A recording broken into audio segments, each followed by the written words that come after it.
Hi, it's Paul Tilley. This course is HN2130 Recruitment Selection, and you're about to begin Unit 1. So Unit 1 deals with the staffing function. It gives you an overview of what exactly recruitment selection is about in terms of being able to put people in the right place at the right time for the right organizational fit. Kind of a 30,000-foot section of the course where we're looking at the overall staffing function as opposed to specific components of it. So just to start off, what you need to be able to do is to kind of get a sense of where we are with it. In order to get a good sense of where we are, I've put together these series of slides which will be recurring through the course. And what I've done is I've highlighted the sections that we're dealing with of this generic representation of the hiring process. I've highlighted the key sections that we're looking at in a given unit in yellow. So here you're looking at the legal and regulatory environment, and you're looking at the societal forces that are impacting the recruitment and selection process. Specifically in this unit, we're looking at being able to differentiate between the concept of recruitment and the concept of selection.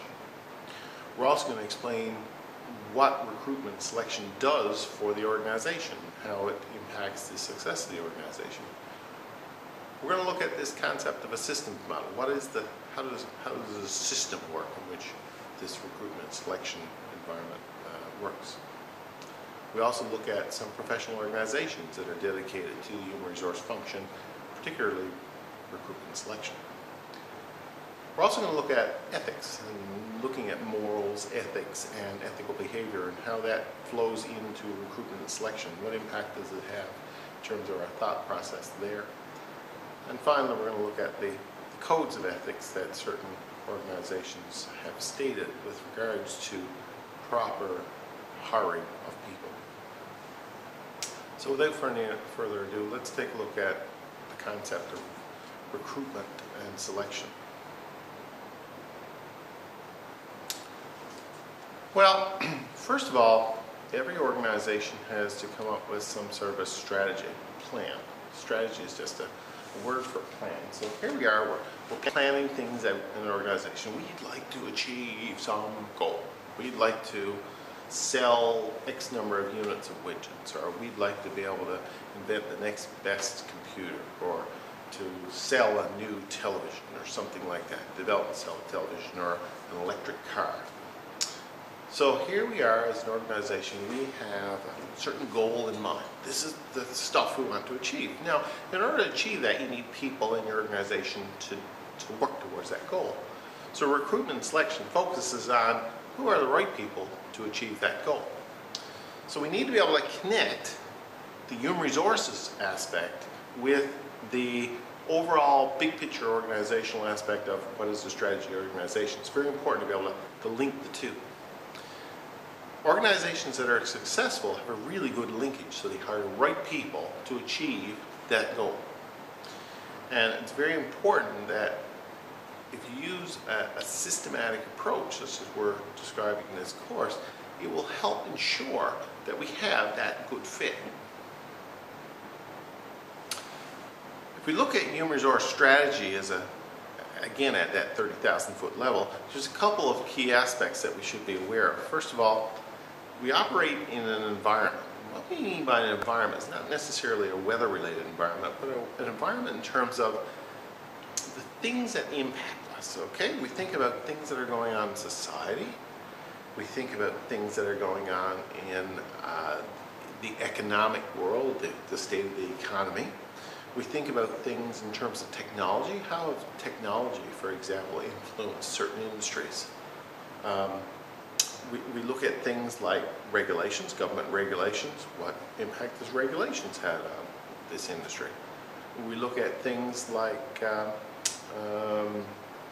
competition. What's going on in the competitive environment that has affected our organization? We also consider those issues in light of what are our organizational goals? What is it this organization wants to do? How does it want to do it? We also think about what are our organization's strengths? What are some of the things that we do really well? And what are some of our weaknesses? What are some of the things that we really need to improve on? Considering the environment, our goals, and the strengths of the organization and the weaknesses of the organization, Out of that will come a strategy for hiring people. We got to be able to get people that work to build on our strengths, to compensate for our weaknesses, that have a clear understanding of the goals and mission of the business, and that work well within that environment that we operate. So it's very important to have that right fit, and it stresses the need for a professional human resource strategy. So having done all those things, then, we got to think about, well, what are some of the trends out there in the world right now that are affecting our human resource strategy? Well, we think about things like globalization. Globalization just effectively means that we don't operate in isolation anymore. The world is very small because of technology and because of transportation and because of all of these advances that we've seen over the last number of years. What happens in Europe is going to affect us. And what happens here is going to affect someone in Asia. So we need to think about the world as a global village. What are some of the things that are going on in the world right now that can influence us and have an impact? Take, for example, we have things like wars and insurrections in certain parts of the world now. What impact do you think that's had on the Canadian economy? Well, you know, as I tape this now, I think, well, the price of oil is really low. Well, that's largely a result of the world situation. And you say, well, what difference does that make to human resources? Well, you think about it. If the price of oil drops, what impact does it have on high-valued, high-priced oil sources such as the oil sands and such as offshore Newfoundland and Labrador? It certainly makes those less viable and less attractive to companies to invest in. The moment that people don't invest in those things, people get laid off. Jobs dry up. Our economy slows down. If someone's not in Alberta making $100,000 a year, they're not buying that recreational vehicle from your local recreation dealer. That ripples through the economy. Again, it doesn't necessarily have to be a direct result of what's going on right here, right close to us, but it's a very world event that influences our success right here and influences our human resource needs and the value of the human resources that we have. We also think about the importance of human capital. Never before have people been so important to organizations. If we think back in the 40s and the 30s and the 50s and the 60s, that area, you know, we saw industry growing largely because of the development of machines and tools and technology and all those wonderful things. And really, that's pretty much true today too, but instead of using people as hewers of wood and drawers of water, you know, a strong back and a weak mind, that's flipped over. Most jobs today require skilled employees with knowledge and abilities that come from extensive education or specialized training. Because of that, people are not necessarily as easily disposed of anymore, or they're much more valuable to their employer. If they're valuable, that means they're harder to replace, they're harder to find, they're worth more, and they contribute, they have a greater contribution to the overall success of the organization. That's good for people. Challenging for organizations though, because it makes the job of hiring that much more challenging. And also, if you think about training and development, we need to be able to focus a lot on investing in our people because those are our most valuable resources. We also have to think about shifting demographics. What's going on in the world now? You know, if you look at the island of Newfoundland, for example, well, I suppose Labrador as well, but particularly the island of Newfoundland and particularly rural Newfoundland. Well, what's happening in rural Newfoundland now? Young people are leaving in droves. If you look at any town in rural Newfoundland right now, the average age is probably in the 50 to 60-year-old range. We've got a lot of seniors. And in fact, Newfoundland and Labrador will have the highest percentage of seniors of any province in Canada as we move forward. Well, what are the impacts of that on our human resource pool? Well, there'll be less people working. There'll be more jobs open up for young people. And those young people will have the burden of that large pool of older people who require more health care, not necessarily be contributing as employees, but be contributing as ex-employees. And that's going to have a big impact on how this province moves forward.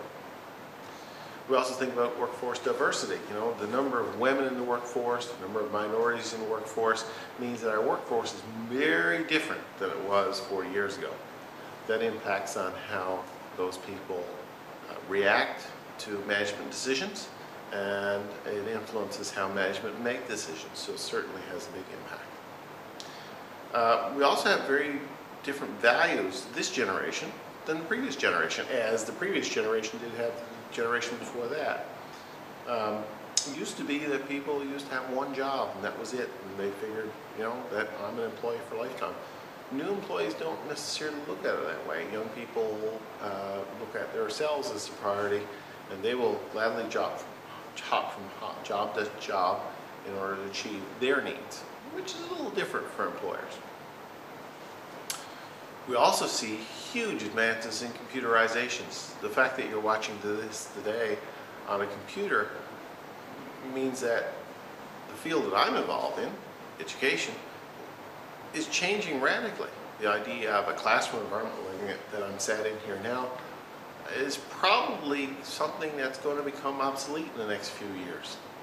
This type of technology, and I bet you're watching this today, you might be watching it on a laptop computer, you might be watching it on a desktop computer, but you know, I bet you that some of you are watching it on your phones. Some of you are watching it on tablets. This mobile technology has certainly changed the way that computers have been operating in the last number of years. And that's influencing the job market.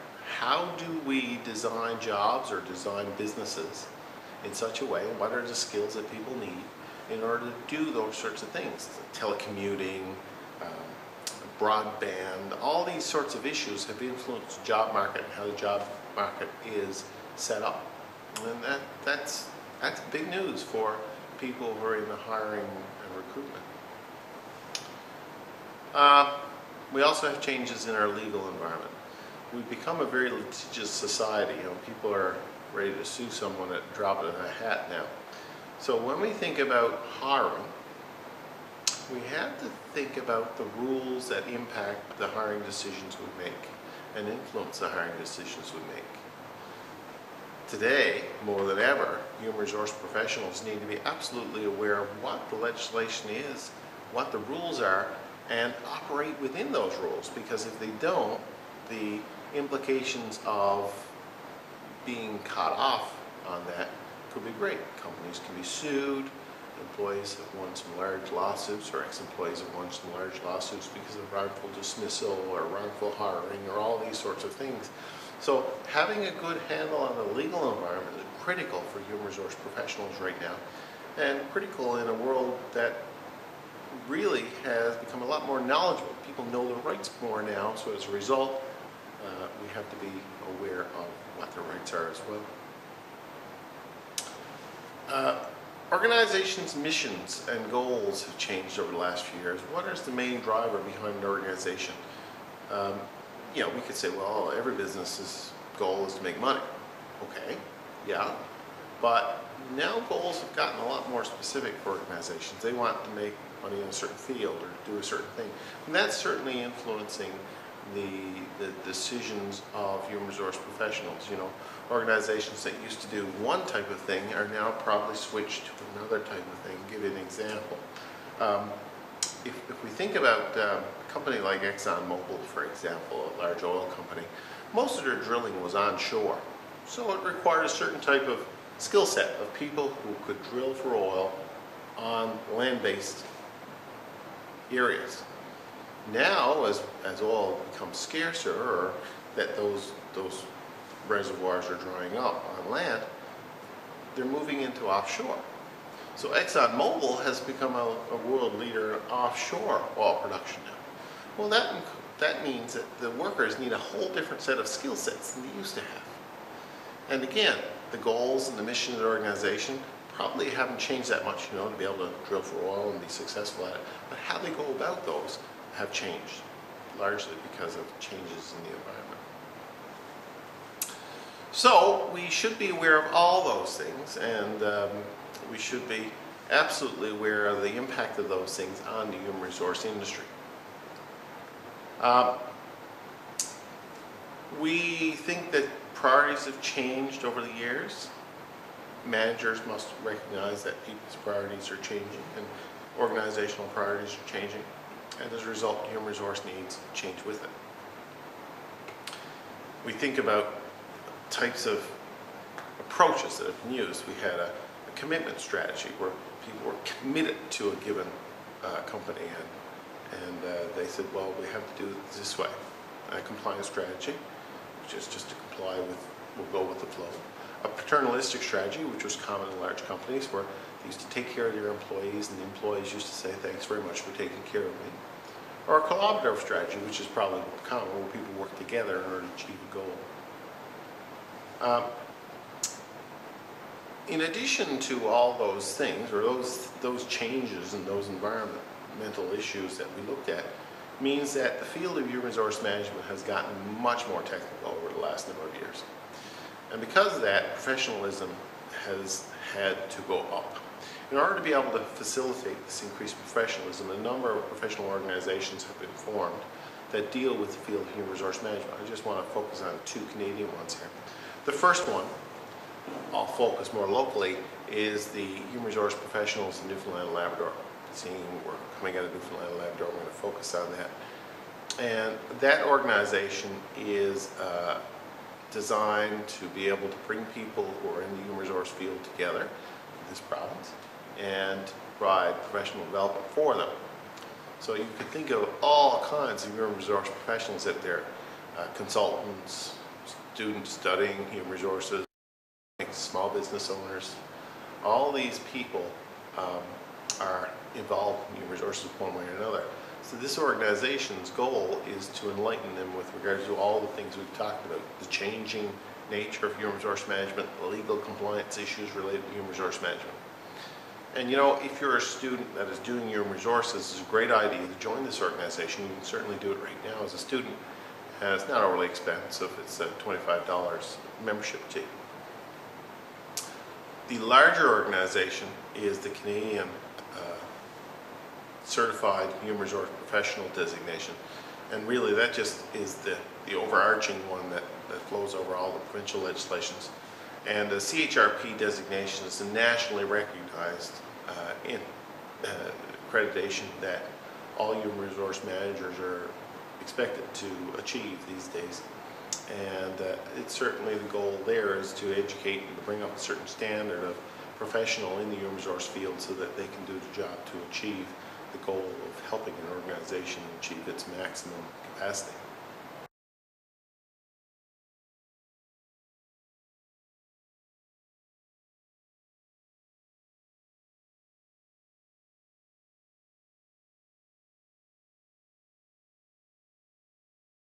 You want to quickly look at the staffing function. And if we look at staffing involves basically you have the hole there of someone needs to move into that hole. Here's a job.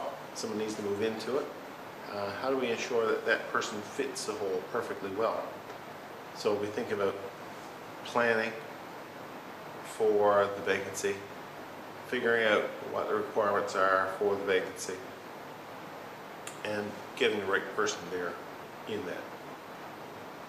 So if we look at key steps in staffing, we do, and this is something that will be flowing through in the courses. First, before we know who we need to do, who we need to hire, we need to find out what the job is about. So we need to look at what exactly is this job? I mean, what does a person do? What would the person be expected to do in the job? That's really called the job analysis.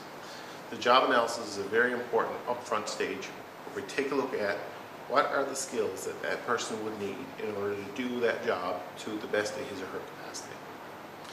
And this speaks to going out and doing some planning. What's required? What do we need? What do we need in the future?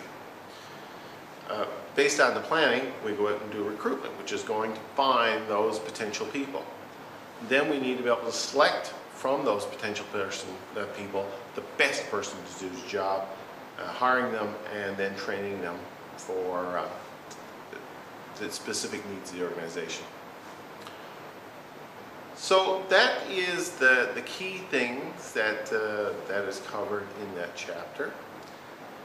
There is a little section at the end on morals and ethics, and you want to take a look at that. That just relates to the ability to do all this stuff within an environment that meets not only the legal requirements, but the moral and ethical requirements to be able to treat people fairly and correctly, so that we can assure that the field is indeed professional. So take a look at that. So that's really section 1. Make sure that you read the chapter components that relate to this, the components within the DTOL site that relate to this, and my notes that relate to this. Okay, if you have any questions, get in touch with me, and I'm glad to do what I can to answer them. Thanks a lot.